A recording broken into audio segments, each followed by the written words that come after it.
information, and you can do it. Yeah, See, and so when we come back during this final segment, I'll introduce the show again. All right. But and in case I forget, but what I'd like for you to do is to look at these two personalities within the context of all the things that you've studied about them and writing your book and books and et cetera, and to look and to examine those two individuals, Dr. Martin Luther King and Adam Clayton Powell, and point out whatever the similarities or difficulties and et cetera, whatever you want to talk about. But I think that that would be good to end this, because these are the two most important individuals in terms of contemporary black society and the institutional church. You see, and I'd like to know more about about this myself.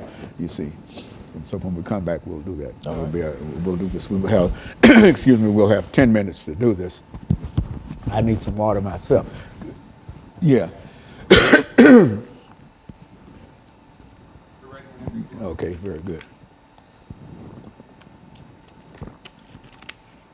Thank you. Now, Herbert Marbury. Yes, that's it. Okay, well, I have to do that every time. See, you're giving us some excellent, and I don't want to make any noise.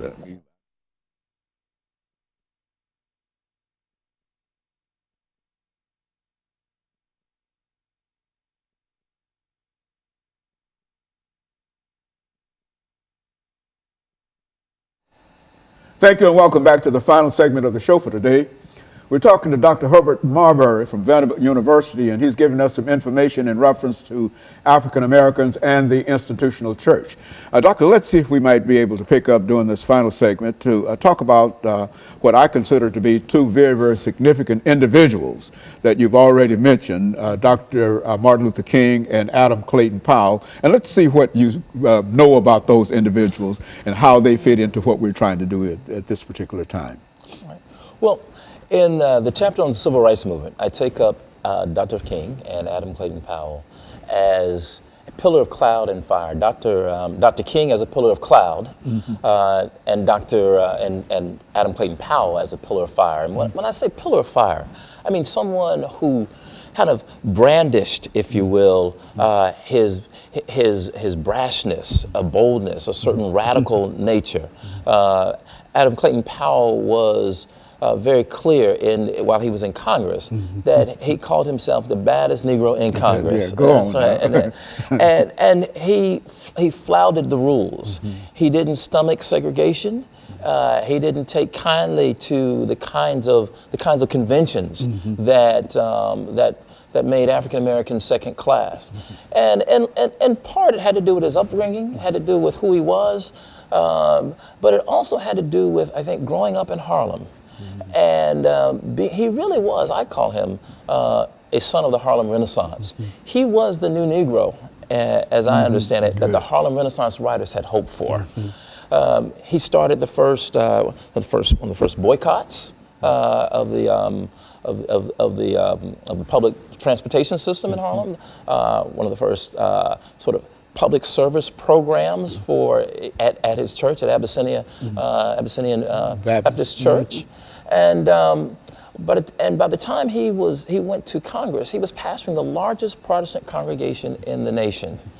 Adam Clayton Powell is known for his he's not only known for his pastoral work, but he's known for the Powell Amendment, which was a little known sort of codicil that he would add to every bill that sent funding for public accommodations, and it was a bill that said that public funding could not be used for segregated institutions. It angered Southern segregationists throughout the country, but it also angered African Americans because some of those schools were African American schools in the South. Although they were segregated, they were starved because they also needed the public funding. But Clayton Powell didn't care. What he was concerned about was ensuring that those who wanted segregation had to pay for it. And so he starved them all to death until he was able to get the Civil Rights Bill in 1964. That was his victory in the Civil Rights Bill of 64. He was there when Lyndon Baines Johnson signed it, but so was Dr. Martin Luther King Jr. And King, who was, they were both princes of the Black Baptist Church. Adam Clayton Powell had gone to, attended school in New York. His father, his father, in many ways, had groomed him to be a prince of the Baptist Church. Martin Luther King, as Dr. King, as Dr. King's father. Good. His father pastored Abyssinian, while Dr. King's father pastored Ebenezer, and they both groomed their sons for the roles that they would take. They both went to elite schools, Morehouse College in the South, and they both were products of the black middle class.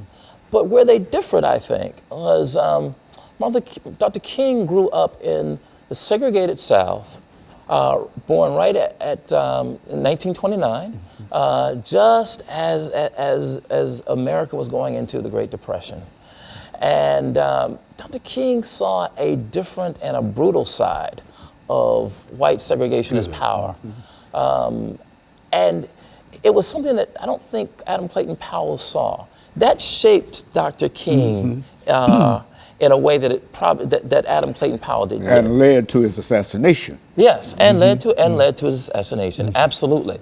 In a sense, both of them were assassinated. Dr. King, literally. Good. Adam Clayton Powell was politically destroyed because of his brashness. So what I find with now, both of them come at a time when African Americans have migrated, and I think this is also important to make the making of these two figures. African Americans began to migrate immediately after the Civil War. Every 10 years, you look at the census, you see more and more African Americans migrating toward the west and toward the north. Except for the 10 years during the Depression, when you don't see much migration, but you see, and so African Americans migrated from rural communities in the South to cities in the South like Montgomery and Atlanta. That created the possibility for a Montgomery bus boycott, but also created the possibility for an Abyssinian Baptist church, which was Adam Clayton Powell's political base, and which became for Martin Luther King the base for the Montgomery bus boycott and Ebenezer. And so as these two figures began to interpret the biblical text, they thought of the Exodus story for Adam Clayton Powell. The Exodus story guaranteed for African Americans in his sermon, "Stop Blaming Everyone Else," which he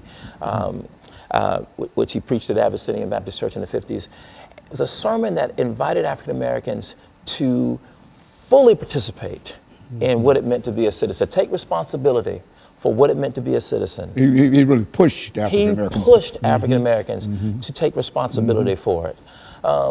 And so for Martin Luther King Jr., however, there was a different way of understanding the biblical text. Martin Luther King Jr.,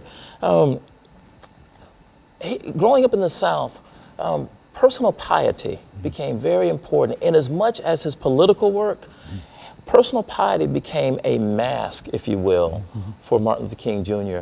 He knew that if he was leading African Americans out into the streets to demand full inclusion, he knew how to use the television cameras, how to use the public square, and the way he used it was to lead African Americans into acts of personal piety. That's what I call the pillar of cloud.